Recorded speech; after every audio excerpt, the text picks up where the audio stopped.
Você está no canal Eu Estudo a Lição com o pastor Samuel Camilo. Hoje é quarta-feira, dia 31 de julho de 2024.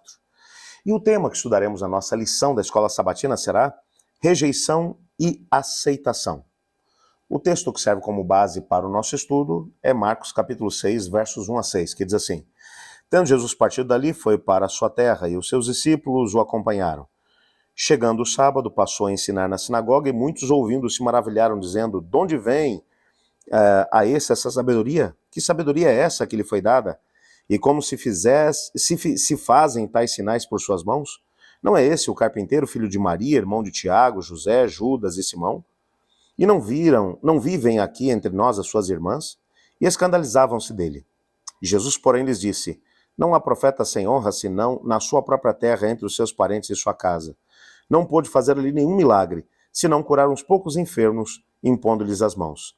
Admirou-se da incredulidade deles, contudo percorria as aldeias circunvizinhas a ensinar. E aí, na sequência, o verso 7, chamou Jesus os 12 e passou a ensiná-los, ou a enviá-los de dois em dois, dando-lhes autoridade sobre os espíritos imundos.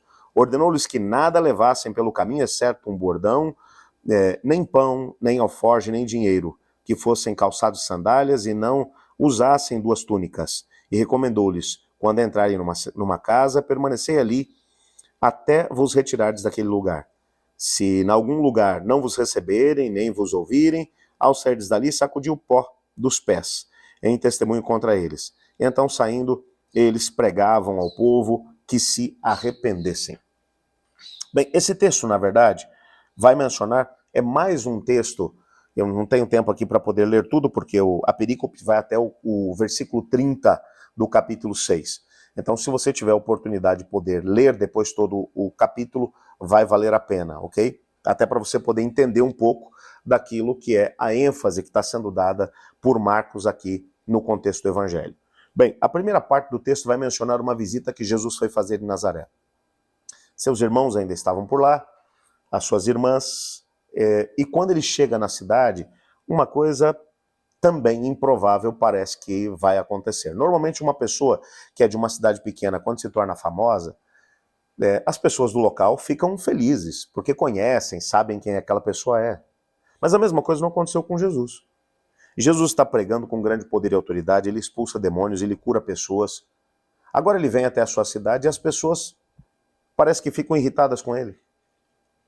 Não é esse o Jesus, o filho de José, não é ele o carpinteiro? Não conhecemos a sua mãe, suas irmãs, seus irmãos.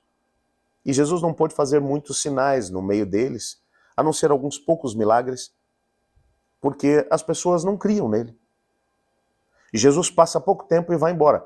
Talvez a grande questão aqui seja exatamente o fato de que boa parte das curas feitas por Jesus foram feitas em Cafarnaum. Talvez as pessoas ficaram enciumadas porque Jesus não permaneceu muito tempo no meio deles. Mas Jesus já tinha tido um outro embate. No capítulo 3 nós encontramos isso lá mesmo em Nazaré, com as pessoas. Parece que Nazaré, apesar de ter tido a oportunidade de ver Cristo Jesus crescendo, se desenvolvendo, não aproveitou a oportunidade que tinha. Jesus estava lá no meio deles. Na sequência, aí você encontra uma outra história em formato de sanduíche. Lembra daquilo que a gente mencionou, que é uma característica de Marcos? Então ele começa a contar uma história, depois vem uma outra que serve como se fosse o recheio, e ele termina aquela história. E agora, ao começar esse segundo momento, ele vai mencionar que Jesus chamou os seus discípulos, deu a eles poder e autoridade e os enviou pelas vilas e pelas cidades para poder pregar o evangelho do reino para as pessoas. É alguma coisa realmente extraordinária aquilo que está para acontecer. E Jesus vai trabalhando, ele vai para um lado, os discípulos vão para o outro, e coisas extraordinárias acontecem. Enquanto tudo isso está acontecendo, Marcos começa agora com a história que é o recheio desse sanduíche, que é João Batista. João Batista foi preso por chamar a atenção de Herodes, porque ele estava vivendo maritalmente com a sua cunhada, e agora, por ter chamado a atenção, Herodes vai silenciá-lo colocando na prisão. Herodes não queria matá-lo porque acreditava que ele era um profeta. Entretanto, por uma conspiração que é feita, o Herodes acaba a Herodias, que é a sua cunhada, está vivendo maritalmente com ele, usa a própria filha Salomé para dançar diante dele, e numa situação ele acaba fazendo uma promessa de que daria até metade do reino se ela pedisse, e ela pede a cabeça de João Batista. João Batista é morto. Seus discípulos pegam agora o seu corpo, enterram, a cabeça é dada à jovem, que a leva à sua mãe, e os discípulos de João vêm contar a Jesus. Você percebe a tristeza de Jesus no meio dessa situação. Jesus não queria que João morresse. Mas uma coisa é fato. E Jesus, ele sabia que aquilo era um prenúncio do que muito em breve aconteceria com ele. Sabia que muito em breve ele mesmo morreria. E agora o texto vai terminar no versículo 30, mencionando que os discípulos, eles retornam. Olha o versículo 29. Aliás, versículo 30. Voltaram os apóstolos à presença de Jesus e eles relataram tudo quanto haviam feito e ensinado. Eles estavam felizes com o que tinha acontecido. O que o texto está aqui mencionando é que nessa guerra entre as forças do bem e do mal, o inimigo às vezes parece ganhar algumas batalhas. Ele conseguiu silenciar a voz de João Batista. Mas o que o texto aqui está mencionando é que enquanto ele silenciava a voz de um profeta, o Senhor Jesus levantava 12 apóstolos para continuarem pregando no seu lugar. O inimigo, ele tem agido no decorrer da história e parece que às vezes ele tem tido algumas vitórias sobre o reino de Deus. Às vezes a gente olha e diz, como é que Deus não está vendo o que está acontecendo aqui? Como é que ele não está vendo aquilo que está acontecendo lá? E às vezes parece que a história não faz sentido. Nós, às vezes, temos soluções prontas para Deus. Deus devia estar fazendo isso, devia estar fazendo aquilo.